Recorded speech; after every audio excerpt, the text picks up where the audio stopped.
This video is designed to go through how to complete assignment 2, which is a source interpretation. What you're going to be presented with is 3 images, and you'll be asked to examine them and then complete 2 tasks in response to one of 2 topics. In the example provided on the right, you can see 2 questions asked. You may be presented with the questions of what each source presented communicates about the role of government and what do you think the role of government should be? Or you could be asked to communicate what the 3 sources say about the role of individuals in society and what you think the role of the individual should be.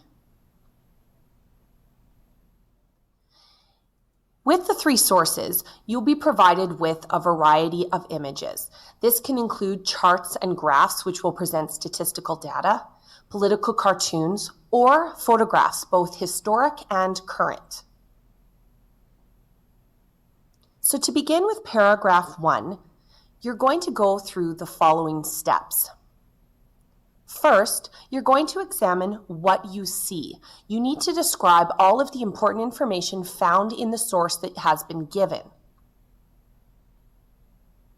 If you receive a political cartoon, some of the important images and data might be things like the title. In this example, you can see the title implies that this person is an angry taxpayer. You may also want to examine their speech or facial expressions. We can also see they're angry with the facial expression and the fact that he's clearly shouting with the exclamation mark.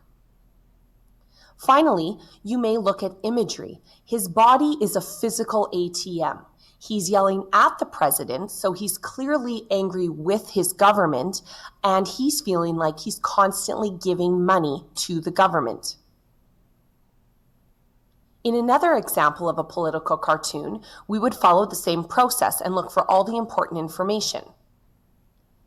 For example, the title and in quotation marks is "to equality." So each of these 3 individuals are saying that they believe in equality. Is there symbolism though? As you can see, each of the wine glasses is half full, so they have the same percentage of wine to glass ratio. However, one of the glasses is much larger. So on a scale, the person on the right has a lot more wine than everyone else. Finally, we want to examine the people in this particular image. We notice that we may have minorities, women, and men all having different sizes of glasses.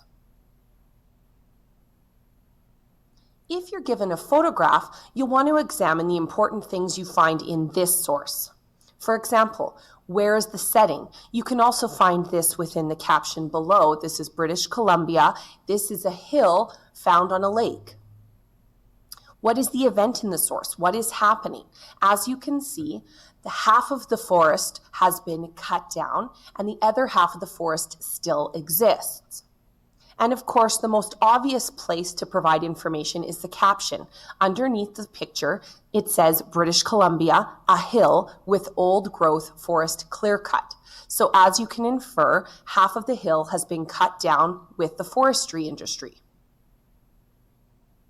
In another photograph, you might see more history. For example, with the caption, London, England, United Kingdom, February 29th, 1924. You may want to look at the setting. This is clearly approximately 100 years ago.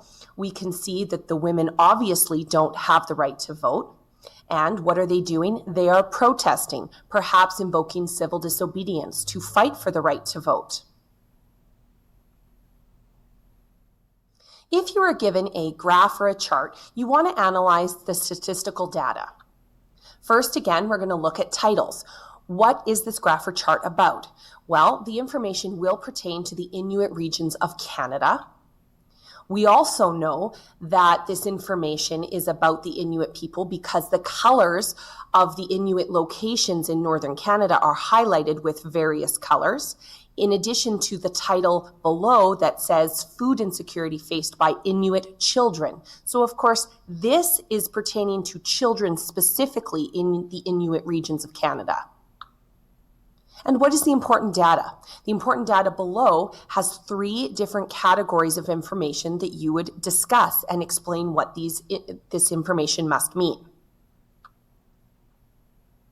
In this graph or chart, as you can see, there is some data you will have to interpret. First, we're going to look at the title, which is the most important piece of information. This title says that the chart indicates the charitable donations by level of household income in Canada. So, of course, this is about how much people donate to charity. Then we're going to look at the titles of each of the sides of the graph. So, to the left, we have percentage of household income, and to the bottom, we have annual household income. Of course, we're also going to discuss who is this chart about. And the chart is about households. It's about individuals and homes that are donating to charity. And finally, what is the important data? It's very tempting to discuss all of the data provided when you're given a chart like this. However, this chart is not about all of the data. It's mostly to show the difference between the lowest income workers who are making between $6,000 and $20,000 a year and the highest income workers on this chart making $100,000 or more a year. And of course, you would then note how much they're donating to charity. And as you can see, those who make less donate a higher percentage of their income. So now that you've interpreted what you see and described all the important information found in the source, next, you're going to tell me, what is the source's message? What is the point they are trying to make? Does it communicate any kind of ideology? And finally, you need to answer question 1. The source believes the government or individual should, and of course, you're going to want to make sure you know exactly what the question is. So if the question is asking what the role of government is, you are going to explicitly say, the author of the source believes the role of government should be, or the author of this source believes the role of the individual should be. It is absolutely critical in paragraphs 1, 2, and 3 that you do not include your own viewpoint. The mark here is designed to evaluate how much you understand the source's perspective. Are you able to understand what the source is trying to convey?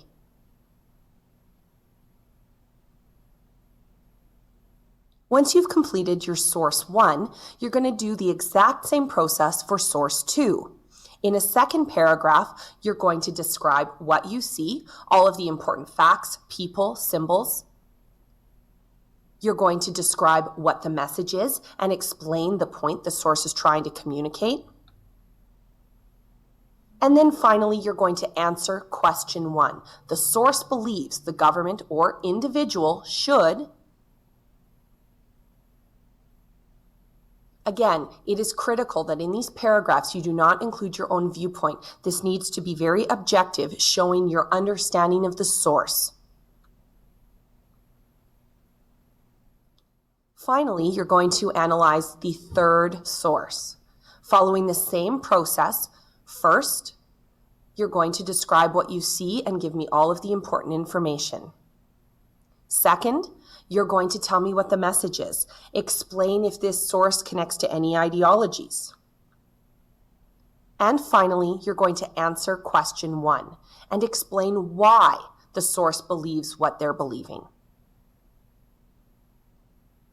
Finally, you need to double check you have not included your own opinion in any of these paragraphs.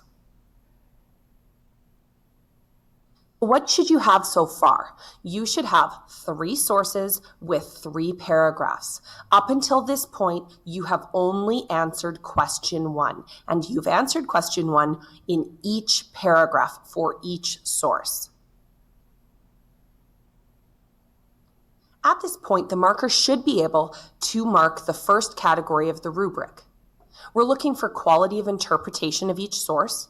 What type of evidence and social studies information have you included?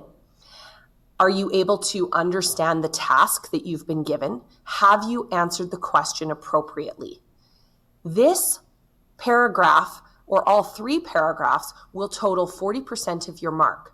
And in order to get an 8 out of 8 on this particular category, your interpretations should be insightful and comprehensive, meaning that you've given all the important information.